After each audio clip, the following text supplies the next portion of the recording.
BizNews columnist R.W. Johnson's recent critiques of John Steenhuisen and the Democratic Alliance have been blistering, personal, and wide-ranging. It's not the kind of thing that we just allow one side of the story. We have approached Mr. Steenhuisen, who joins us now. He's the leader of the DA and the Minister of Agriculture, and this is his right of reply.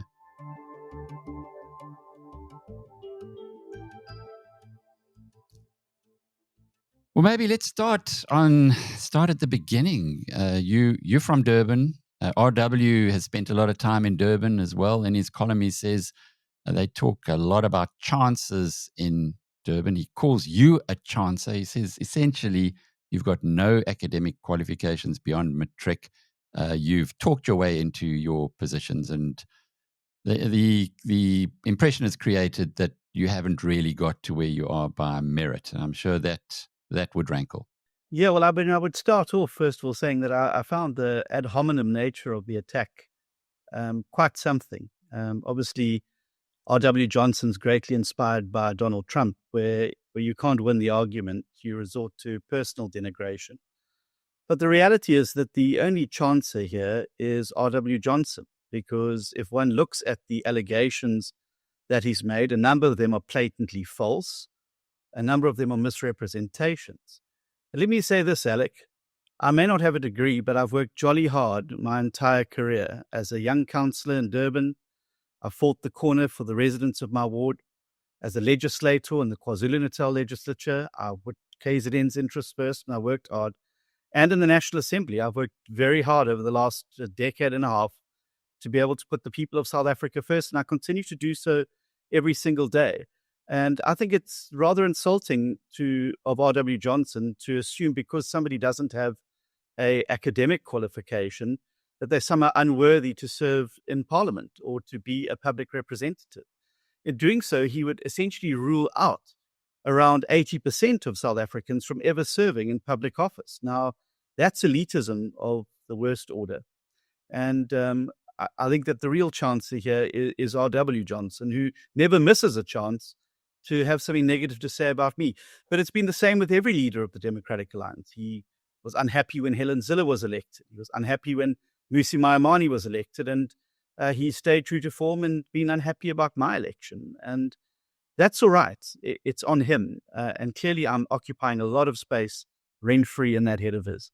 Is this perceived from your perspective as, because he really is, I guess, inside the tent. He's a liberal. He's not an ANC supporter.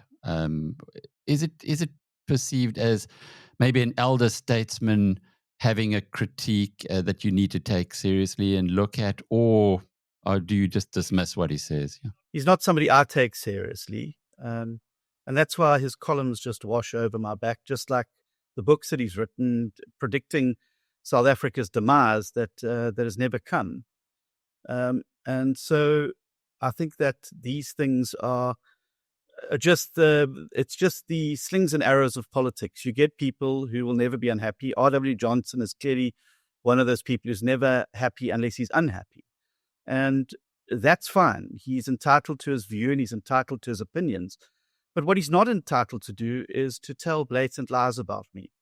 The first lie is that I've never had a job outside politics. That is simply not true. I spent 10 years in the private sector from 2005 from 1995 to 2006, where I worked for a large property management firm in Durban and for a large wholesaler with an international footprint. I only took up full-time politics when I was elected to the Durban Executive Committee in around about 2006. And since then, I've worked very hard representing people. I've done my best. I've served with diligence. I've never stolen money. I've never abused my position. I've always acted in the very best interests of the people of South Africa. And I will continue to do so despite the best efforts of people like R.W. Johnson to denigrate the contribution that I've made. That's an interesting point, John. I don't recall you actually discussing or sharing that information publicly, that you have actually worked outside of politics for quite an extended period. But I suppose as a city councillor, was it not a full-time position then? No, when I served on the Durban City Council as the Ward Councillor for Durban North, it was not a full-time position. I did it in addition to work that I was doing with a large wholesaler in Durban that had a very big national footprint, and obviously learned a lot in my time in the private sector. I also worked through my entire university time that I was there. I don't come from a wealthy family. I had to put myself through university and pay for my own fees. So I worked at a restaurant in Umhlanga to put myself through that. And I believe that pulling myself up by my bootstraps and working hard to get where I want is certainly a lot more authentic than somebody who's rode a degree from some prestigious university into a slippery career. I'm very proud of the fact that I worked for everything I got. And I can tell you, Alec, I would never have been elected as a councillor. I would never have been elected as a member of the legislature. And I certainly wouldn't be elected as the leader of the Democratic Alliance by 83% of the delegates to our last Congress if people thought that I did not work my way up through the trenches as an activist, councillor, ultimately MP. And I'm very proud of that fact. And Johnson can say whatever he likes. He won't detract from the fact that it's jolly hard work that got me where I am, and I intend to continue working very hard for the people of South Africa going forward, despite the best efforts of the Johnsons of the world to try and undermine or pull me down. I carry on doing what I'm doing. I love South Africa. I love serving, and I will continue to do so until my last breath. This is where the unthinkable happened. They just came here and took his car. No. I sold it to them. What's this? It's crime scene tape. Did they pay you at least? Within 15 minutes, money was in my account. Were you happy with the number they brought you? I got almost the same price as what I paid for the car. Everything was easy, everything was painless. Well, there you have it, South Africa. With We Buy Cars, you won't come short. Not all you really. 1.93. We Buy Cars, the easiest way to sell your car by far. Interesting point that. So did you not complete your university degree, but actually take university studies part-time? I studied at university till second year level, and I got a number of firsts in subjects such as private law, international politics.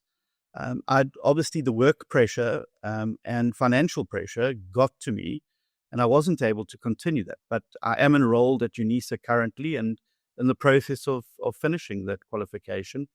But let me tell you something, Alex, it's very interesting. I took Politics 1 and Politics 2. I never learned anything in those modules that has any relevance whatsoever to what politics is really like and what it really is to represent people and to ensure that you're able to argue your corner and prevail in debates. Learning on the job, learning through experience has equipped me far better than any Oxford qualification to be able to get into the arena and get things done.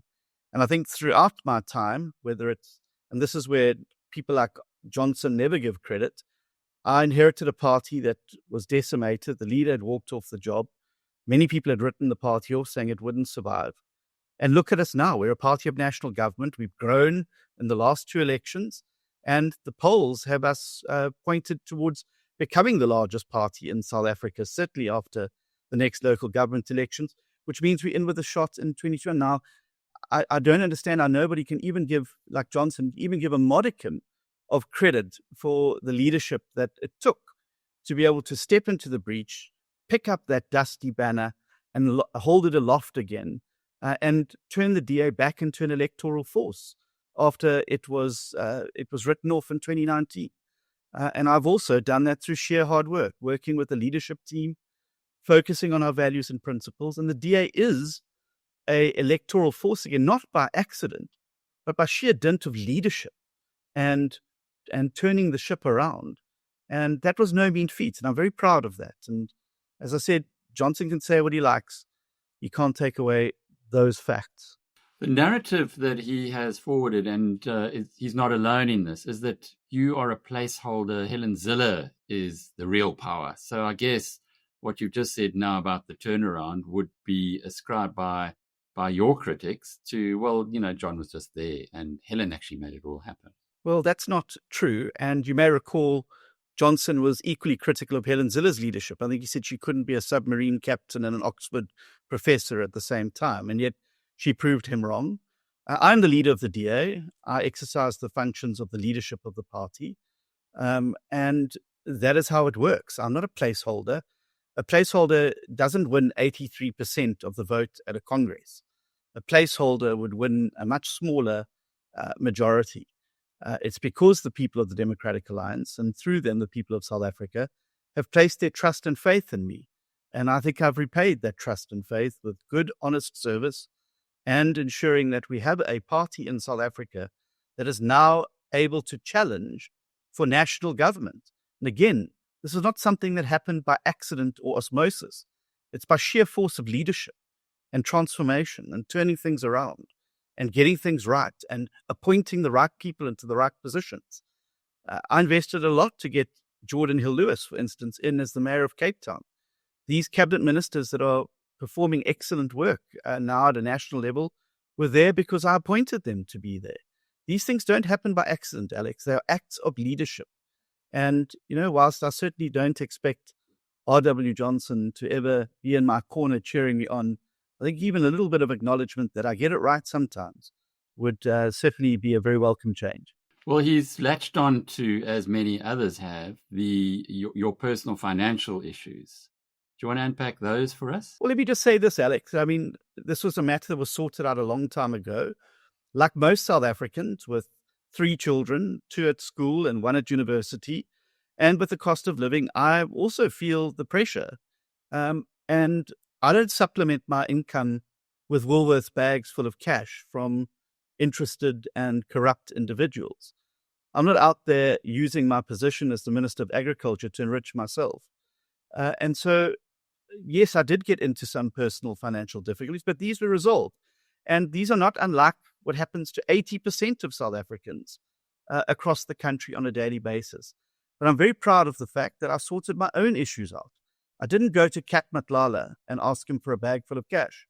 I haven't had to rely on hangers-on and corrupt individuals to supplement my income. I've done it myself. I've gone on and done it, and I will continue to do so.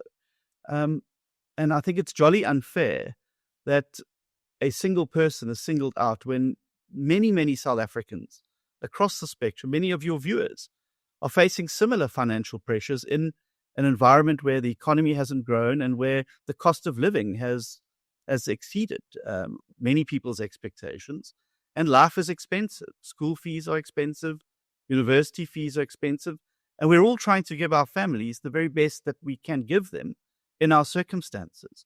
And I'm sorry again if that's not something that Bill Johnson appreciates or likes. Maybe he was born with a silver spoon in his mouth. Maybe he was given a trust fund by his parents.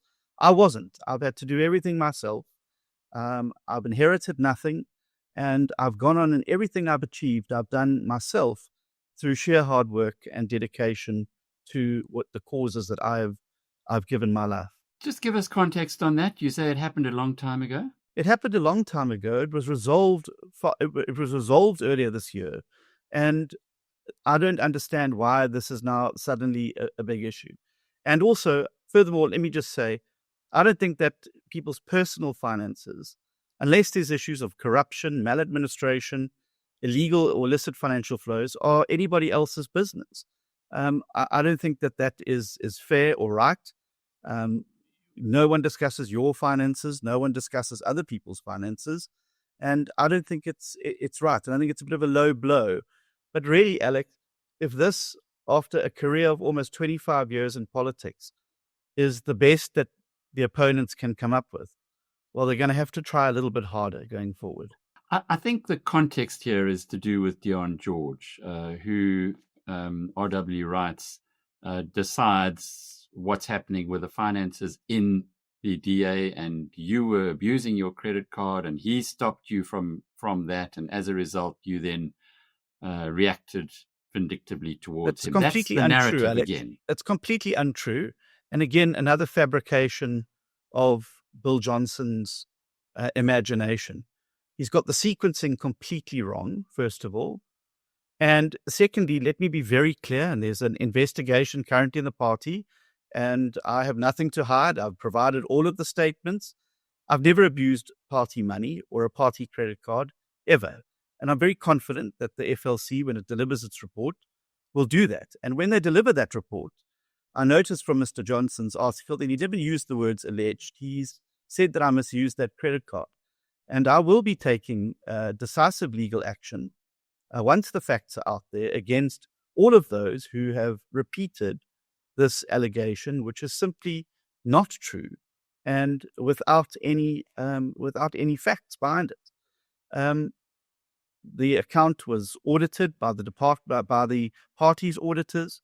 There's never been a misuse of money by me at any stage, and I completely am absolutely confident that when that FLC report comes out, and I've been very open to sharing the information, I'm confident that there's going to be a number of people who call themselves analysts who are going to end up with a lot of egg on their face.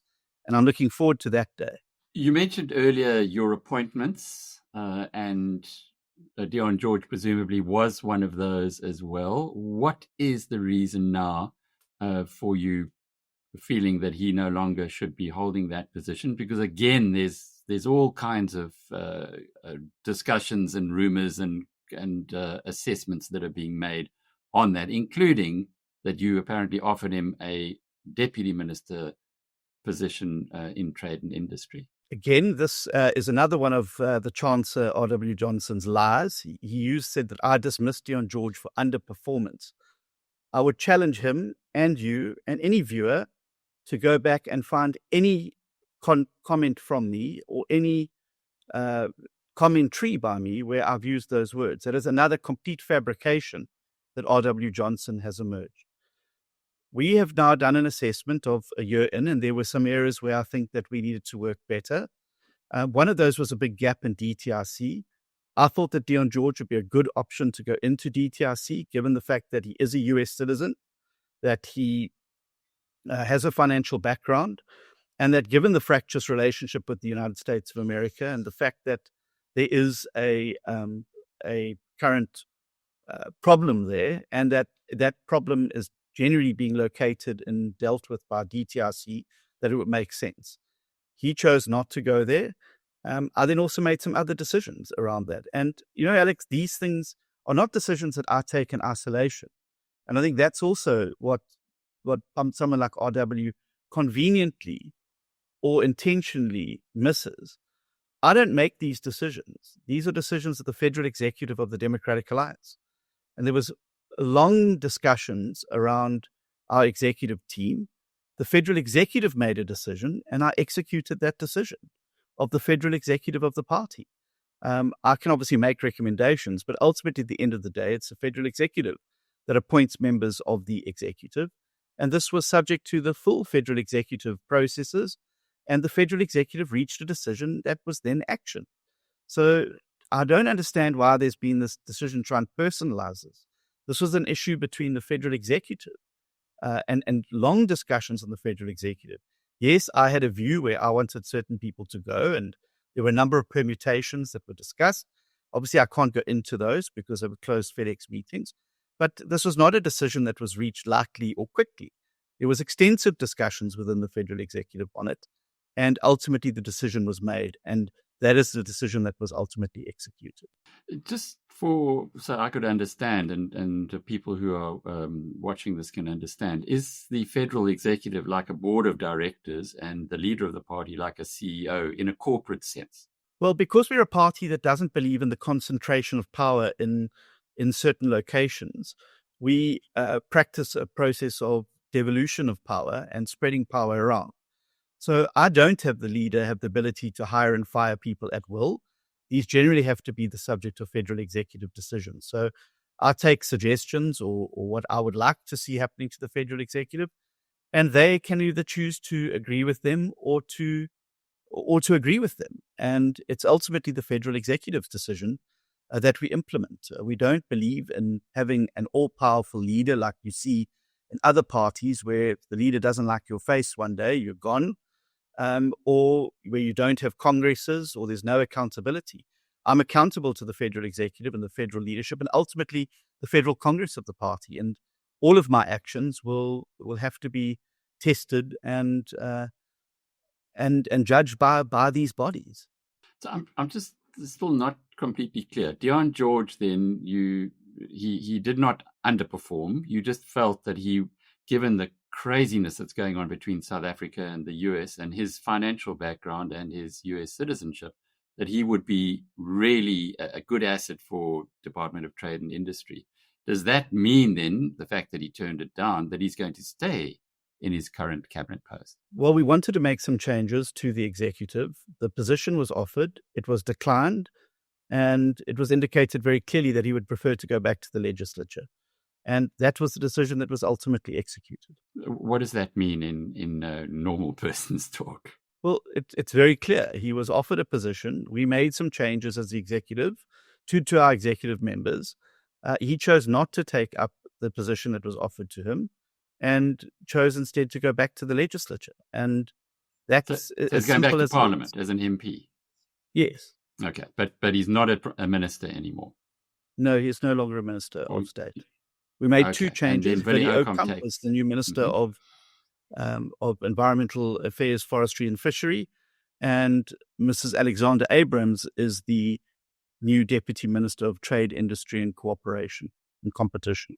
And why did it's clearly a very important post. What qualified her for it? Well, she's a second-term MP.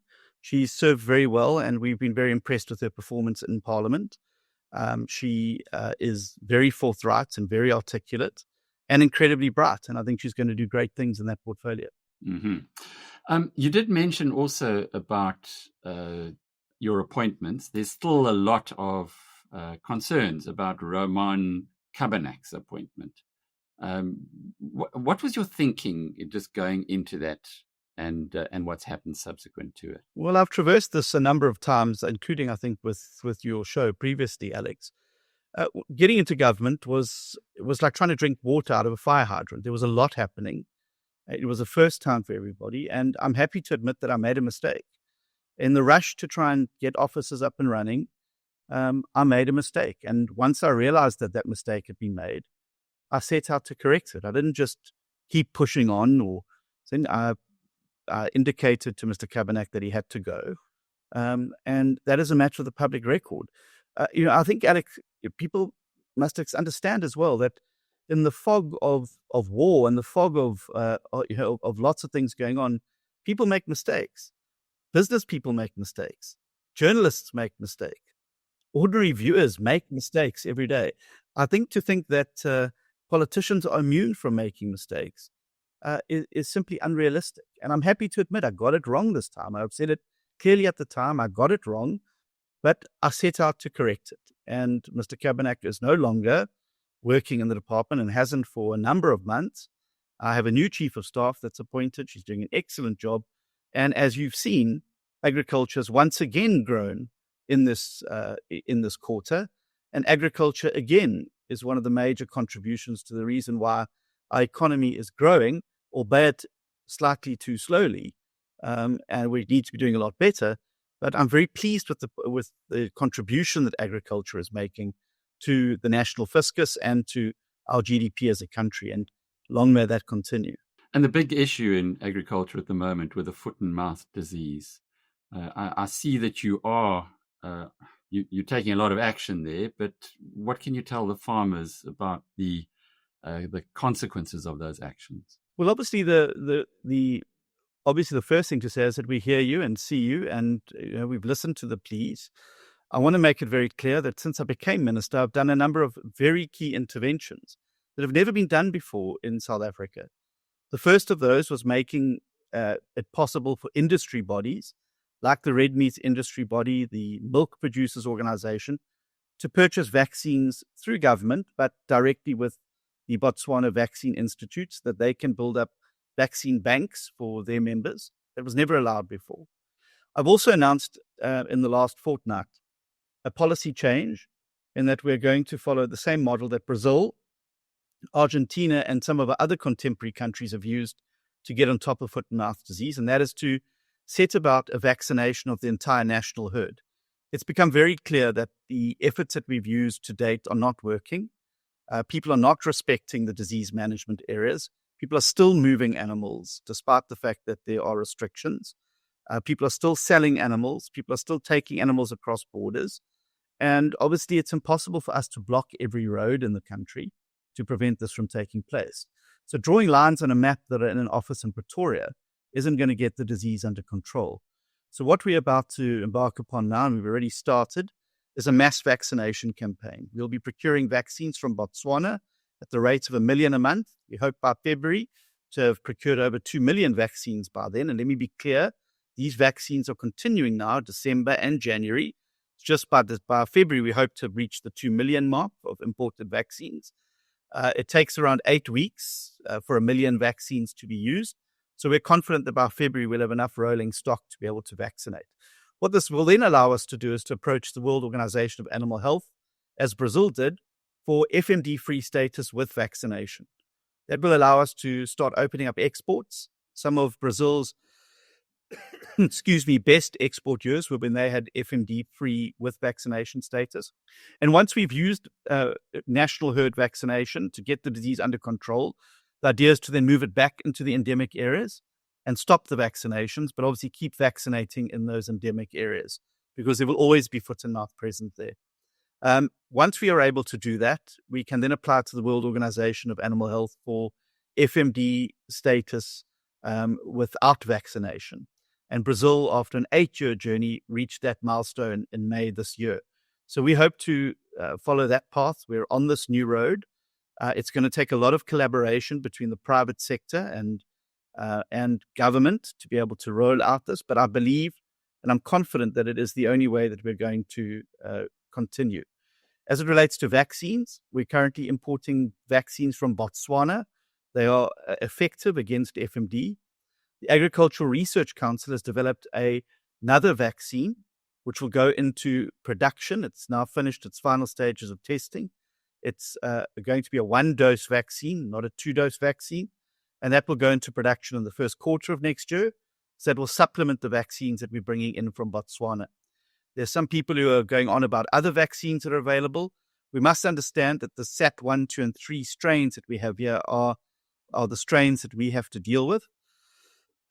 Some of these vaccines that we've tested are not efficient against our local strains.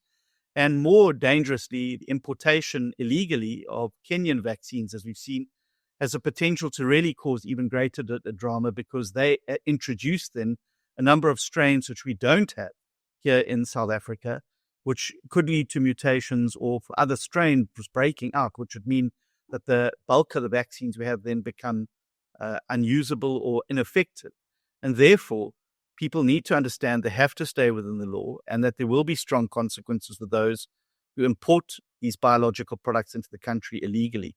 Luckily, we were able to intercept through the Border Management Agency and some of the industry bodies some of these Kenyan vaccines because had they been used, they would quite easily have caused us even more drama in this particular issue than we have already. I had a fascinating discussion with Dr. Theodore Jager from SAI on the whole story, and he unpacked that for many years foot and mouth disease was under control. Remembering for those who coming to this for the first time that it is endemic in South Africa because buffaloes have got it, and if the buffaloes get out of the park due to the elephants, well, that means that the herd gets infected. The one issue that he pointed out there, which I'm surprised nothing's happened about, he said that the officials in the department knew 6 months before they pulled the trigger on doing something about it. They knew that there were severe outbreaks. What happens in a case like that? Do you take action? Does someone within the department actually come and please explain? Alex, I mean, it's a no-brainer that we knew that there were outbreaks. We've had a foot and mouth problem since 2019, predating my time as Minister of Agriculture. We've had outbreaks in KwaZulu-Natal. We had an outbreak in the Eastern Cape, which we were able to get under control through vaccination and quarantine. But yes, the officials have known we've had outbreaks. We've had lots of outbreaks around the country. There are currently 274 live cases of outbreaks. 183 of those are in KwaZulu-Natal. then the rest in Gauteng and the Free State. And that is why those 3 provinces have now been prioritized for the herd vaccination. So the bulk of the vaccinations will be going into KwaZulu-Natal, Gauteng, and the Free State to deal with the outbreaks there. The point I make is that we may have known about these, but the approach in the past was to declare a disease management area, to quarantine the area, but these have not been respected. People have been auctioning out of the disease management areas. People have been moving cattle under the cover of darkness around the country. People have been ignoring the biosecurity rules, and a recent case in the Western Cape where people have brought cattle across the border with fake vet certificates.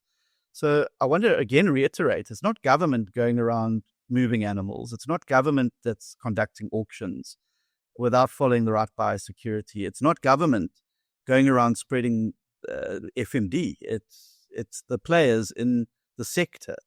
And that's why they need to work with us if we want to get on top of this. But you can't sit and point fingers at government alone if things like disease management areas are not being respected when they're there.